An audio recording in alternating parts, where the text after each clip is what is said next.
Hola a todos. Bienvenidos a nuestra inmersión profunda de hoy. Prepárense porque nos vamos de viaje al pasado. Al pasado. Sí, vamos a explorar la ratificación del Tratado de París en 1724. Ah, caray. Un momento crucial. Sí, y lo mejor es que tenemos documentos, algunos incluso en español. En español. Imagínense, que nos dan una perspectiva única de este evento histórico. Increíble. Para empezar, quiero transportar a nuestra audiencia a Annapolis, Maryland. Annapolis. Sí, la capital temporal de los Estados Unidos en aquel entonces. Imagínense la tensión. La guerra de independencia había terminado, pero la independencia misma pendía de un hilo esperando la ratificación del tratado. Uf, qué suspenso. ¿Verdad? Sí. Para que el tratado fuera válido, el Congreso necesitaba la presencia de 9 de los 13 estados para la votación. 9 de 13. ¿Te imaginas? Imagínate. Y no solo eso, tenían una fecha límite. Una fecha límite. Sí, solo 6 meses para devolver el tratado firmado a Inglaterra. 6 meses. Eso es una carrera contra reloj. Totalmente. Y para colmo, el Congreso no lograba reunir el quórum necesario durante semanas. Semanas. Imagínate la ansiedad. Uf, esperando la llegada de los delegados con la fecha límite encima. Debieran estar que se subían por las paredes. De seguro. ¿Sabes cómo llegaron finalmente a alcanzar el quórum? ¿Cómo? Cuéntame. Digamos que tuvieron un golpe de suerte. Richard Beresford, un delegado de Carolina del Sur, llegó justo a tiempo para completar el número mágico. Aves por al rescate. Literalmente. Llegó en el último momento. Con su llegada, el Congreso pudo finalmente votar y la ratificación fue unánime. Unánime. ¿Qué momento? El 14 de enero de 1684, en la Cámara del Senado de la Casa del Estado de Maryland, Ahí mismo. Estados Unidos se convirtió oficialmente en una nación independiente. ¡Wow! Un momento para los libros de historia. Sin duda. ¿Y cómo se difundió la gran noticia? Telégrafo. Palomas mensajeras. Ya. No, aunque imagino la fiesta que se armó. Claro. Para difundir la noticia, se imprimieron proclamaciones especiales por John Dunlap. John Dunlap. Sí, el impresor oficial del Congreso eran como las redes sociales de la época. Las noticias de última hora del siglo XVIII. Exacto. Esas proclamaciones deben ser reliquias valiosísimas hoy en día. Sin duda. De las 13 copias originales, solo unas pocas sobreviven. ¿En serio? Una de ellas, con el sello del Congreso y las firmas de Thomas Mifflin, presidente del Congreso, y Charles Thompson, secretario, se conserva en los archivos del estado de Maryland. Interesante. Y otra, escucha esto, se vendió por más de $300,000 en una subasta. ¡Wow! Una fortuna por un pedazo de historia. Oye, ¿y qué decían estas proclamaciones? Algo más que el simple anuncio de la independencia. Bueno, el gobernador de Maryland, William Paca, emitió su propia proclamación 6 días después. 6 días después. Sí, y en ella instaba a los ciudadanos a observar y llevar a cabo los requisitos del tratado. Los requisitos. Es decir, a vivir como ciudadanos de la nueva república. Qué interesante. Es fascinante cómo un solo documento pudo dar paso a una nueva nación. Totalmente. Y hablando de eso, el Tratado de París no solo se trató de la independencia de los Estados Unidos. Ah, no. Fue un acuerdo mucho más amplio. Involucró a otras potencias europeas, España, Francia, Países Bajos. Un verdadero reajuste del poder global. Exacto. ¿Y cómo afectó a estas otras naciones? ¿Qué ganaron o perdieron en este juego geopolítico? Esa es una excelente pregunta que nos lleva a la siguiente parte de nuestra inmersión. Uy. Mantengamos a nuestra audiencia en suspenso. Volvemos en un ratito para desentrañar las consecuencias del Tratado de París en el escenario mundial. De acuerdo. Nos vemos. Retomando nuestra conversación. El Tratado de París no solo dibujó las líneas de la independencia estadounidense, Ajá, sino que también reconfiguró el mapa de poder en Europa y más allá. totalmente. Mencionaste España. Sí. ¿Qué papel jugó en este complejo ajedrez geopolítico? España fue un jugador clave en la guerra. Clave. Sí, y también salió beneficiada del tratado. Recuperó Florida. Florida. Sí, tanto la occidental como la oriental. Ah, caray. Territorios que había perdido ante los británicos en 1763. Un cambio significativo en el mapa. Sin duda. Recuperar Florida le devolvió a España una posición estratégica en el Golfo de México. Claro, claro. Y si no me equivoco, Ni- también recuperaron Menorca, ¿verdad? Correcto. La isla de Menorca, en el Mediterráneo, volvió a manos españolas. Imagínate la satisfacción de la corona española. Debían estar felices. Recuperar esos territorios. Una victoria considerable para España, Sí, sí. pero hablemos de Francia. Ajá. A pesar de su apoyo fundamental a los revolucionarios americanos, Cierto. Pareciera que sus ganancias territoriales fueron más modestas. Es cierto, Francia, aunque jugó un papel crucial en la guerra, no obtuvo las grandes conquistas territoriales que quizás esperaba. El tratado les devolvió la isla de San Pedro y Miquelón, San Pedro y Miquelón. ¿sí? Cerca de Terranova, un punto estratégico para la pesca. Entiendo. Y además de San Pedro y Miquelón, Sí. ¿qué otros territorios recuperó Francia? También les fueron devueltas. Santa Lucía en el Caribe. Ajá. Y Tobago, otra isla caribeña. Isla C. Sin embargo, comparado con las ganancias de España, Sí. las adquisiciones francesas fueron, digamos, menos impresionantes. Se podría decir que sí. Es interesante cómo, a pesar de su rol protagónico en la guerra, Francia no había recompensado su esfuerzo con grandes expansiones territoriales. Bueno, es que Francia, si bien buscaba debilitar a Gran Bretaña, también tenía sus propios intereses en juego. Ya veo, ya veo. Recordemos que las potencias europeas estaban en constante competencia por el poder y la influencia. Claro, fue de tronos del siglo XVIII. Exactamente.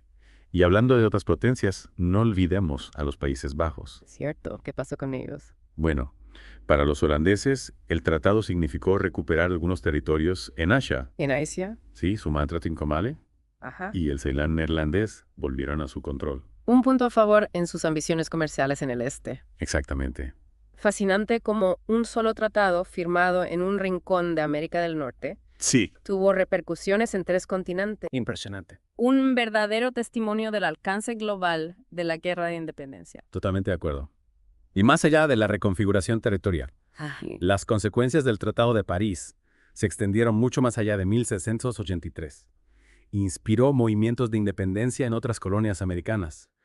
Piensa en la Revolución Francesa, la independencia de México, las revoluciones en Sudamérica. Increíble. Las semillas de la libertad sembradas en América del Norte germinaron en otras partes del mundo. Es asombroso cómo un evento histórico puede tener un impacto tan duradero en el curso de la historia. Sin duda, ¿Y dirías que el tratado sigue teniendo repercusiones en la actualidad? sin lugar a dudas, el mapa geopolítico del mundo actual, con Estados Unidos como potencia global, tiene sus raíces en este tratado. Interesante. Y no solo eso, el legado de la independencia estadounidense, con sus ideales de libertad y autodeterminación, sigue inspirando a personas en todo el mundo. Es un recordatorio de que la historia no se limita a fechas y nombres, Claro. sino que está llena de eventos que continúan resonando a través del tiempo. Cierto, cierto. Pero hablando de consecuencias, no podemos olvidar el impacto que tuvo en los leales a la corona británica. Es verdad, el tratado estipulaba que Estados Unidos debía prevenir futuras confiscaciones de propiedades de los leales. Los leales. Esos colonos que permanecieron fieles a la corona británica durante la guerra. Un punto importante. El tratado buscaba un cierre justo a la guerra,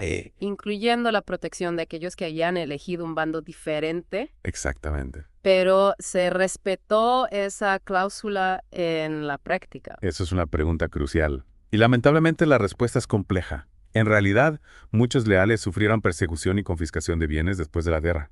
Ya veo. A pesar de lo que decía el tratado, la realidad en el terreno a menudo difiere de los acuerdos diplomáticos. Es una lección importante. Los tratados pueden establecer las bases para la paz, Sí, pero la reconciliación y la justicia a menudo requieren un esfuerzo continuo. totalmente de acuerdo. Y hablando de temas complejos, recordemos que el tratado también abordaba el tema de las deudas contraídas antes y durante la guerra. Cierto.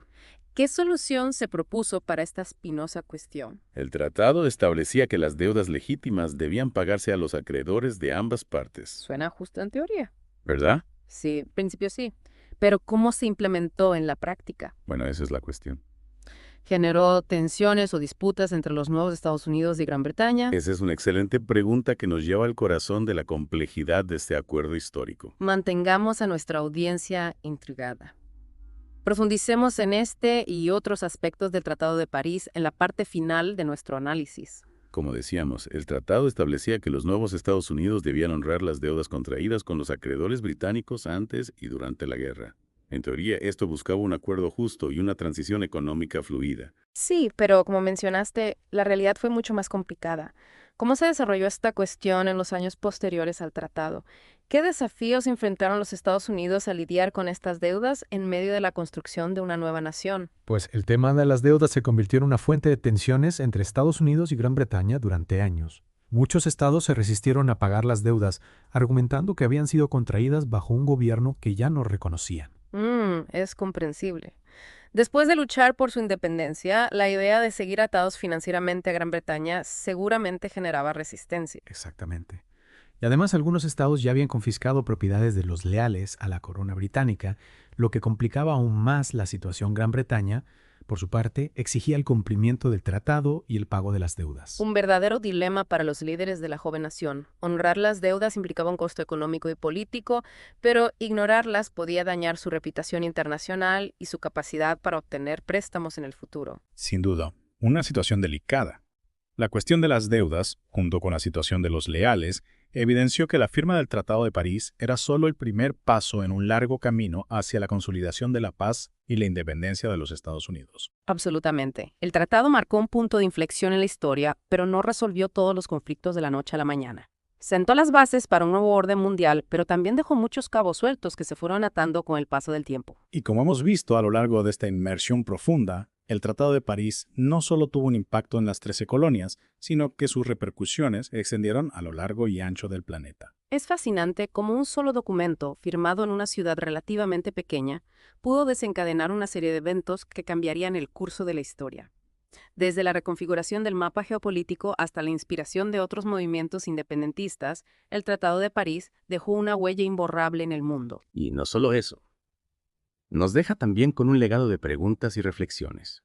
¿Cómo se habrían desarrollado los acontecimientos si el tratado no se hubiera firmado? ¿Qué rumbo habría tomado la historia? Son preguntas que invitan a la especulación, al análisis y a una mayor comprensión de la complejidad del pasado. El Tratado de París no fue solo un punto final, sino también un punto de partida, el inicio de una nueva era llena de desafíos y posibilidades. Y en ese sentido, su legado sigue vivo en la actualidad. Totalmente de acuerdo. Y creo que con esto hemos completado nuestra inversión profunda en el Tratado de París.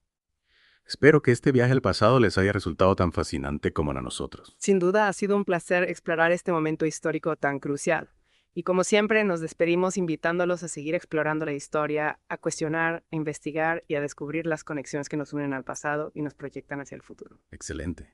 Y antes de despedirnos, un gran saludo a nuestros amigos en Uruguay, Argentina, Perú y a todos los que nos escuchan en Latinoamérica.